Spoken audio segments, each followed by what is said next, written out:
everyone, it's Alexis with Project Management Made Simple. And this video I'm going to share with you all some product owner anti-patterns. When we think of product owners, we're thinking of the CEO of a product. They set the vision and strategy for a product as well as determining the features that go on the roadmap. They work closely with stakeholders to understand what features will deliver the most business value, and they work closely with the developers to determine and give them that information on what features to build. As part of being a product owner, there can be quite a bit of pressure that comes with managing those stakeholder expectations and prioritizing work in the backlog.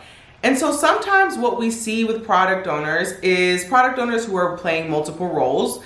This could be someone who is or was a developer in a past life, or a manager is or was a manager in a past life, or potentially a project manager.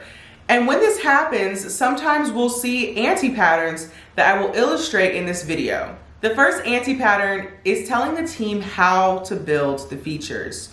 The responsibility of the product owner is to determine what and to share that what with the team. It is not to tell the team how to build. However, if the product owner is or has been a developer in their past life, then it can be very easy to slip into this habit of instructing the team on how to build.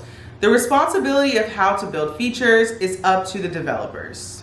Next is having an invisible backlog. The backlog is to be visible to stakeholders, to the Scrum team, to anyone who's interested or invested in understanding what the team is working on. And so if the backlog is invisible, this limits that transparency, and transparency is a key pillar of Scrum. So it's important to have a visible backlog. Now, the environment that we're in now, where a lot of us are working remotely from home, it becomes especially important to have some sort of ticketing system that enables this transparency so that all of those different stakeholders are able to see the backlog. The next anti-pattern is having an unordered backlog. What good is it to have a list of features if it's not clear what the priorities are of those features? And so just as much as it's important to have a backlog that is visible, it's also important to have a backlog that is prioritized. This is a responsibility of the product owner, and it's something that continuously needs to happen. It's not a one-time exercise. Requests are always coming in, and so it's important that the product owner spends time consistently going through the backlog and prioritizing those features that are most important. Another anti-pattern is having a product owner that is inaccessible to the team.